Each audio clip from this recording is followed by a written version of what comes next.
Coming at you with another thread from Carlos Asuita. I too thought the Republicans would gain seats in the House in 2018, and I too was wrong. But real Donald Trump most certainly did not think he was invincible. He deliberately lost the House for multiple reasons. Trump did not campaign for House members. He concentrated on the Senate and gained seats, which had never happened before. Sitting presidents always lose seats in midterm elections. Why did Trump lose the House and concentrate on the Senate? Losing the House flushed out the Paul Ryan wing of the party. And I can guarantee you that Trump's Judas goats got the Democratic Socialists elected. AOC didn't even know that her name had been submitted to a 10,000-person contest. Americans gave the House to the Democrats because they didn't yet trust Trump, and they wanted to see what the Democrats would do. Now they know. The system worked as designed. Americans wanted a check on Trump. They worried about giving him too much power. Trump knew that the Democrats would impeach him no matter what. So he orchestrated his impeachment. He knew that the National Security Council was crawling with enemies. When Trump spoke with the president of Ukraine, Trump knew that those enemies were listening. I like Laura Ingraham. She says she never understood why the Obama holdovers were left in place. It's because they were Trump's pawns. Trump doesn't care about impeachment. He's indifferent to his legacy. So he got himself impeached. During the 3 years that the morons of the Democrat Party struggled to pin a scarlet letter on the president, a letter that makes absolutely no difference to him, Vice President Pence was flying all over the world, solidifying deals. Here's how Trump makes deals. People negotiate in total secrecy, and then, when the plan is announced, the other side shouts, "Gangsters! Conspirators!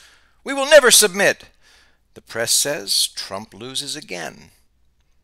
Then the press goes back to shiny, pretty objects, and the deal is quietly implemented. It's happening all over the world. The Chinese will invade Hong Kong! That bastard Trump hasn't condemned the Chinese! Trump refrains from being a posturing fool, and the Chinese don't invade. The worst thing you can do to yourself is become rigid in your thinking. I supported the Iraq invasion, and I was wrong. You can't give Arabs ultimatums. That's all there is to it. Ultimatums will never work.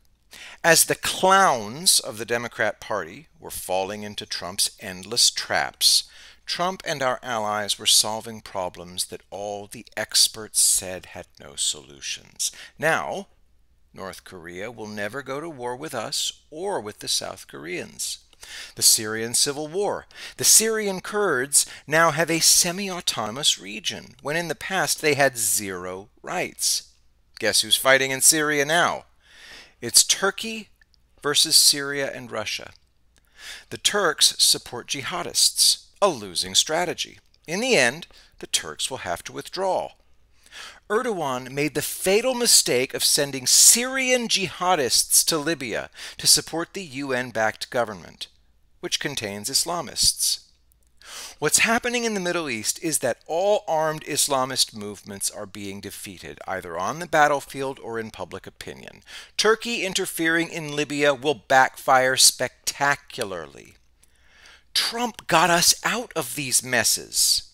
We're still in Afghanistan, but there's a light at the end of the tunnel. It's clear that India is fighting clandestinely in Afghanistan, and India just announced this: U.S. approves possible sale of an integrated air defense weapons system to them. It's called nationalist internationalism. It goes like this: look, you people have a stake in this, so step up to the plate. We'll help, but we can't lose American lives to do the fighting you must do. Trump lost the House so that the Democrats would implode and not even see what he was doing all over the world. Democrats in the House are beating the Republicans in fundraising. They always do. The next election won't depend on fundraising. Trump planned his presidency for 40 years minimum. Nobody has ever done that before. Everything that's happening is orchestrated. Very few people understand Trump. He's not in this for himself. His ego structure is unique. He said in 1984 that his lifestyle was cute but meaningless. Quote, "The football thing is cute. Trump Tower and the piano and all of that, it's all cute. But what does it mean?" he says, sounding what borders on a note of uncharacteristic despair. Asked to explain, Trump adds, "What does it all mean when some wacko over in Syria can end the world with nuclear weapons?" Does that sound like an egomaniacal blowhard to you? Come on, let's use our brains. Trump is the real thing. He's proven it. Get over the notion that he thinks he's invincible and he needs to be brought down a peg. You can't bring him down. He knows what you'll try before you even think of it yourself. Just be grateful. He's doing what he said he would. Time to stop misrepresenting him. Trump is older than this guy. James Carville looks like a special effect. This is a kind of Armageddon. You don't have to support Trump. But it seems that almost everyone who opposes Trump does so in bad faith and for extremely warped reasons. If you oppose Trump, do so for valid reasons. Don't lie to me and yourself. The end.